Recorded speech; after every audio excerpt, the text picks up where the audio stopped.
دیگه گریه نمی کنم، نه واسه اون روزا. قلبم داره میتپه دوباره بی دغدغه. با هر طلوع خورشید یه لبخند تو صورتم. پشتم به درد گرم بود ولی حالا رو به رو امیده. یادت گفتی نمیتونم بی تو بمونم، دیدی موندم حتی قشنگتر شدم. دل شکست داری گن زدش زمان، حالا تو آینه یه آدم جدید با ایمان.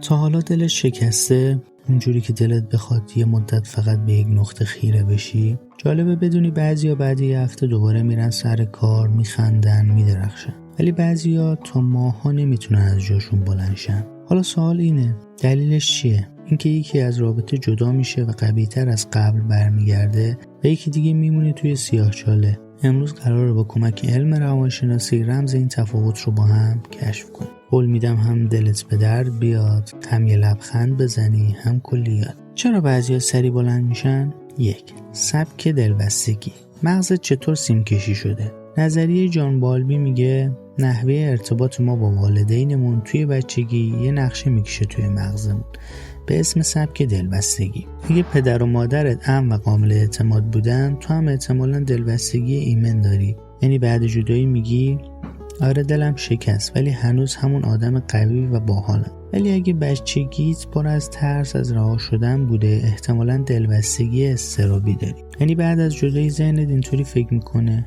بی منطق تنهام گذاشت، من هیچی نیستم بدونم. این سبک میزان ریکاوری بعد شکست عشقی رو خیلی تعیین میکنه. 2. آدمای اطرافت کیان؟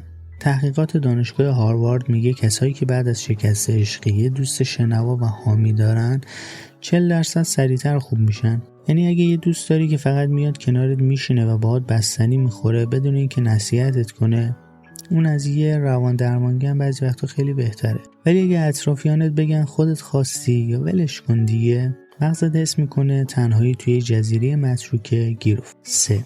با دلت چیکار میکنی؟ یه عده بعد شکست میرن باشگاه ورزش میکنن یا حتی شروع میکنن یادگیری یه مهارت جدید و حالشون بهتر میشه.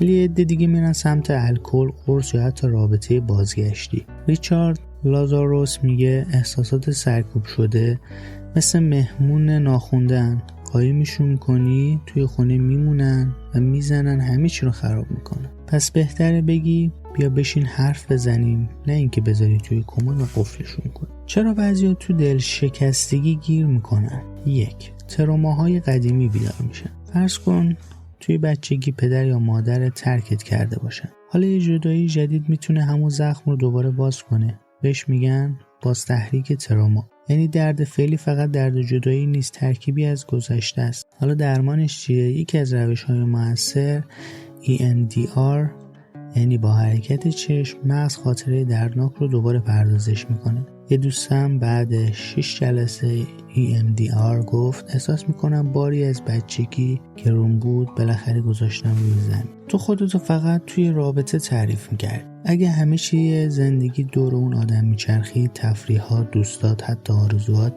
خب طبیعیه بعد رفتنش احساس پوچی کنی. یه تمرین، یه لیست بنویس از 5 چیزی که تو دوست داری و هیچ ربطی به اون آدم نداره. مثلا عاشق درست کردن شیرینیم یا خندم باعث خندیدن بقیه. یادت باشه تو فقط معشوق نیستی، توی آدم کامل. کمالگرایی، اون جایی که فکر میکنی عشق باید بی نقص باشه. بعضیا فکر میکنن اگه رابطه شکست بخوره یعنی خودشون شکست خوردن، ولی واقعیت اینه هیچ رابطه‌ای کامل نیست. یه سوال از خودت بپرس، اگه بهترین دوست توی این شرایط بود بهش چی میگفتی؟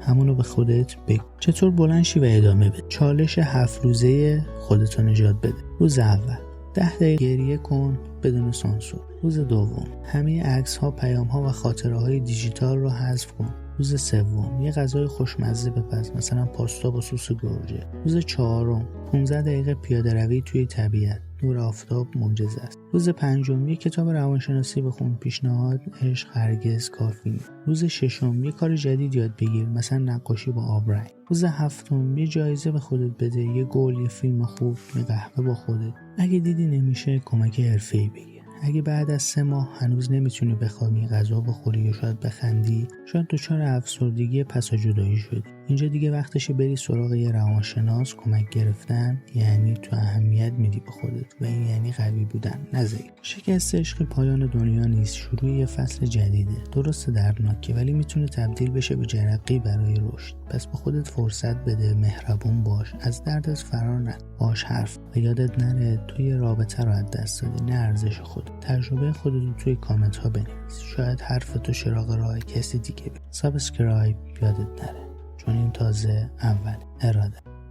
دلم شکست ولی نشکستم، رفتی و من تازه شکفتم.